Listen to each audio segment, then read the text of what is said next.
सर्वेश्वर सर्वावतारी हमारे आराध्य इष्ट देव सद्गुरु श्री अनादि महामुक्तराज मुक्तानंद स्वामी सेवित लोयाधाम अधिपति श्री ठाकुर जी महाराज की पावन स्मृति के साथ मुक्तानंदीय परंपरा के सभी समर्थ सद्गुरुओं के चरणों में नतमस्तक होकर पूज्यपाद गुरु जी के चरणों में अपना सिर झुकाकर सभी श्रोता जनों को जय श्री स्वामीनारायण। आज का हमारा विषय सुनने में साधारण किंतु उतना ही वह गहन है। क्रोध, गुस्सा, कोप, रोष, आक्रोश, इन सभी शब्दों को हमने कई बार सुना है और तो और हमारे जीवन में कई परिस्थितियों में, कई घटनाओं में हमने इन सभी शब्दों का अनुभव तक किया है। इतना ही नहीं किंतु इनके स्वरूप, इनके दोष, इनसे होने वाला नुकसान, इन सभी चीजों से हम परिचित हैं। लेकिन समय आने पर, विषम परिस्थितियों का सर्जन होने पर न तो हम इन दोषों को नियंत्रण में रख सकते हैं, ना ही हम खुद नियंत्रण में रह सकते हैं। और इसी वजह से कई बार हम कष्ट भुगतते हैं, चाहे वो आलोक संबंधी कष्ट हो या परलोक संबंधी। लेकिन हम करे तो करे भी क्या? क्रोध एक दोष ही ऐसा है जो अच्छे से अच्छे मनुष्यों के बेदाग जीवन में एक काला सा निशान छोड़ देता है। और उसी क्रोध को चिंतकों ने अग्नि की उपमा दी है। चार दिशाएं, चार उपदिशाएं, अधो या ऊर्ध्व, इन सभी दिशाओं में स्थित किसी भी वस्तु या व्यक्ति को जलाकर राख कर देने का काम होता है अग्नि का। ठीक वैसे ही इस क्रोधाग्नि के भी कुछ ऐसे ही परिणाम होते हैं। इस प्रकार इस क्रोधाग्नि से कई नुकसान होते हैं, किंतु सर्वप्रथम जानने योग्य यही बात है कि उस क्रोध के पीछे कारण क्या है, उसका हेतु क्या है, किस वजह से क्रोध उत्पन्न होता है। श्रीमद् भगवत गीता के 2 अध्याय में कहा गया है, ध्यायतो विषयान् पुंसः संगस्तेषु उपजायते, संगात् संजायते कामः, कामात् क्रोधो विजायते। अर्थात परमात्मा के द्वारा प्रदत्त हमारी जो 5 ज्ञान इंद्रियां है, उन ज्ञान इंद्रियों से कई प्रकार के विषय का हम उपभोग करते हैं। और उन विषयों में से ऐसे कई विषय होते हैं जो हमें अत्यंत प्रिय हो जाते हैं, हमारे अभिप्सित हो जाते हैं, और उन विषय में हमारी आसक्ति पड़ती है। जैसे जैसे उनका भोग करते हैं वैसे वैसे उस आसक्ति की भी वृद्धि होती जाती है। और वही आसक्ति समय जाने पर दृढ़ अवस्था को प्राप्त होते हुए कामना में परिणत हो जाती है। और उसी कामना को हम वासना भी कहते हैं। अर्थात उस अभिप्सित विषय को, हमारे मन प्रिय विषय को पाने के लिए रात दिन हम उद्यम करते रहते हैं। इस उद्यम में, इस कामनामय अवस्था में जब कभी कोई उसमें रुकावट डालता है अथवा उस कामना की पूर्ति नहीं होती है, उसी क्षण हमारे मानस में क्रोध उत्पन्न होता है।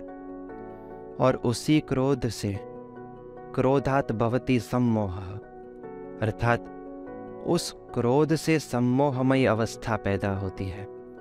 उस सम्मोहमयी अवस्था में मनुष्य को क्या करना चाहिए, क्या न करना चाहिए, किसी भी प्रकार की कोई भी भांति से उसको पता नहीं चलता।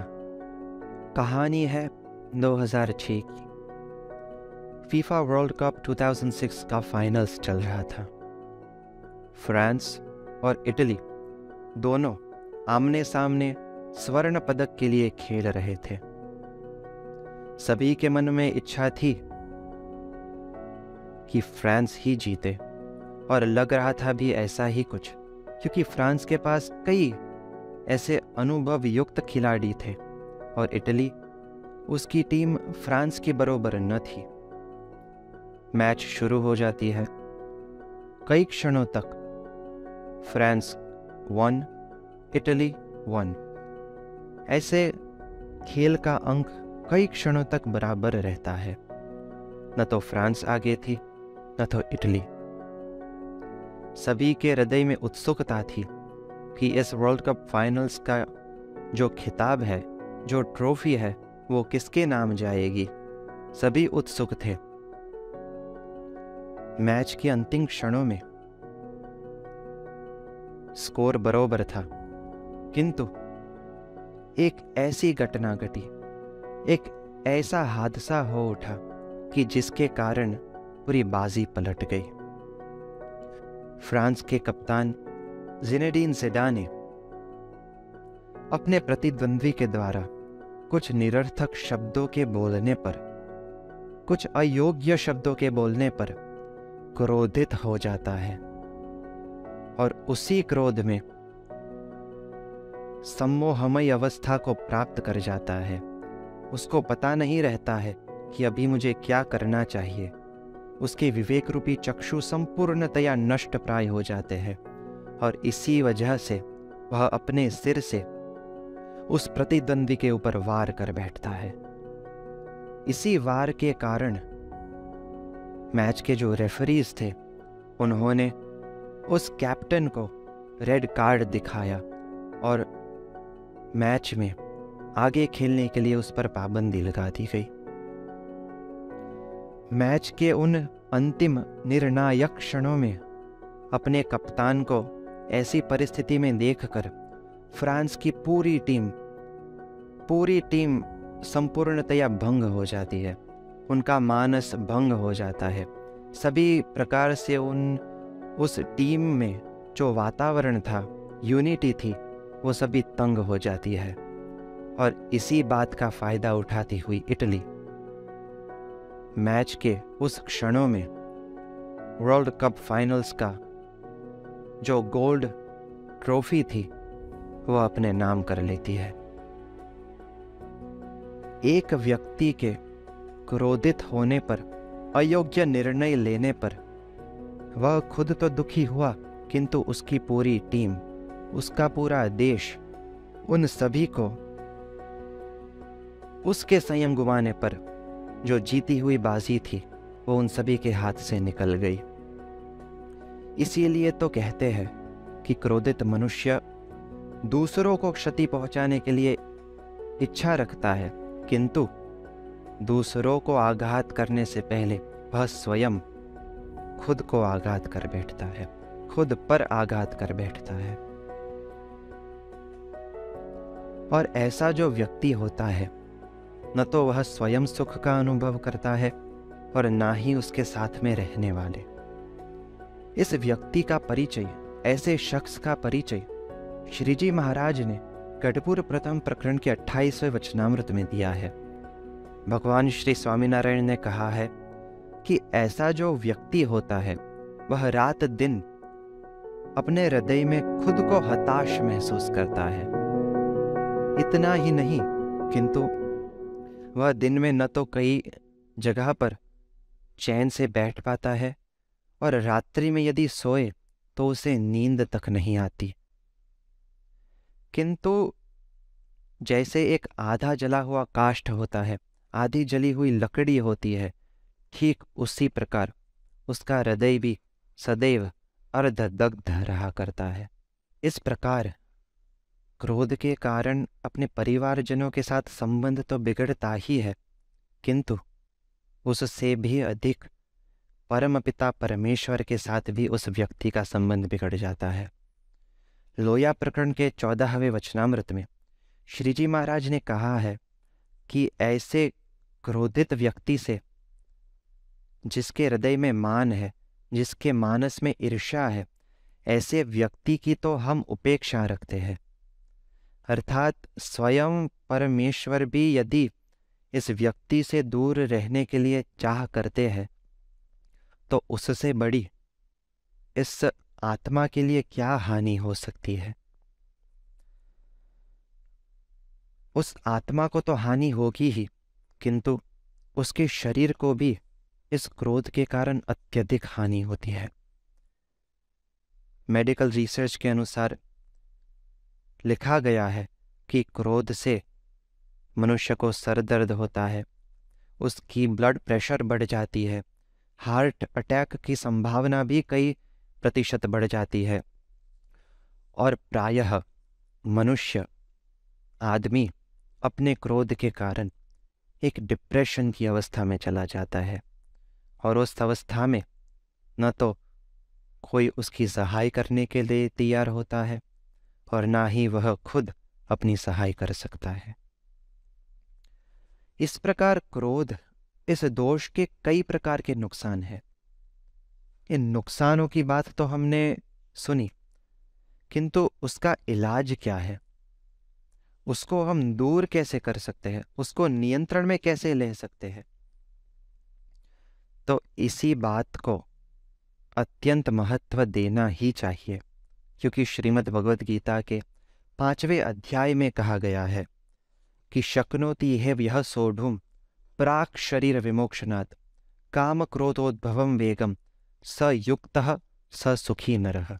अर्थात वही मुमुक्षु, वही मनुष्य सुखी है और मोक्ष का अधिकारी है जो इस शरीर को त्यागने से पहले काम और क्रोध, इन दोनों दोषों के जो वेग है उसको अपने नियंत्रण में कर सके।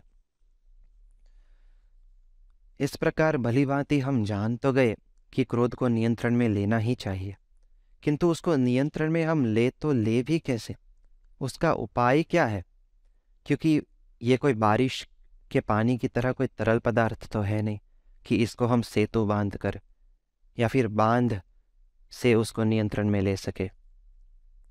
तो फिर इसका उपाय है क्या? तो इससे भी जुड़ी हुई एक बहुत अनोखी कहानी है। गांव में एक परिवार था। उस परिवार में बुजुर्ग पिताजी, उनके जीवन में अत्यंत क्रोध था।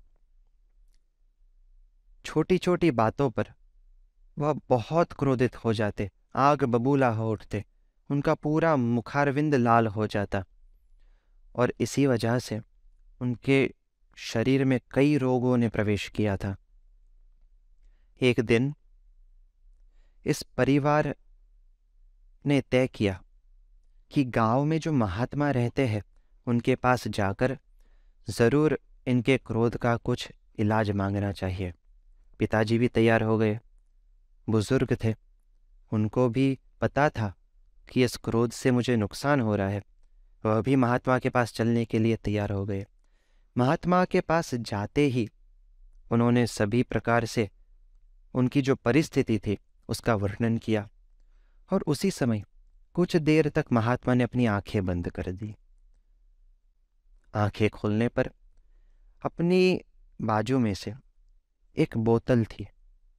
उस बोतल पर लिखा था जादुई पानी। इस जादुई पानी को उस बुजुर्ग को दिया और कहा कि जब कभी आपको क्रोध हो या आपके आसपास में क्रोध का कोई निमित्त हो, तो इस बोतल में से थोड़ा सा पानी लेकर अपने मुंह में 10 मिनट तक रखना, और इसी पानी के प्रभाव से आपका क्रोध शांत हो जाएगा, और शांत होते होते वह संपूर्णतया निर्मूल हो जाएगा। बुजुर्ग को श्रद्धा थी महात्मा के शब्दों में। उन्होंने कई दिनों तक, कई मासों तक इस प्रकार से उस बोतल के पानी को अपने मुख में रखकर अपने क्रोध को शांत किया। जब संपूर्णतया उनका क्रोध शांत हो गया, तब एक दिन उस महात्मा के पास जाकर उन्होंने उनसे पूछा कि महात्मा जी, इसमें ऐसा क्या जादुई पानी है कि जिसके कारण मेरा क्रोध शांत हो गया।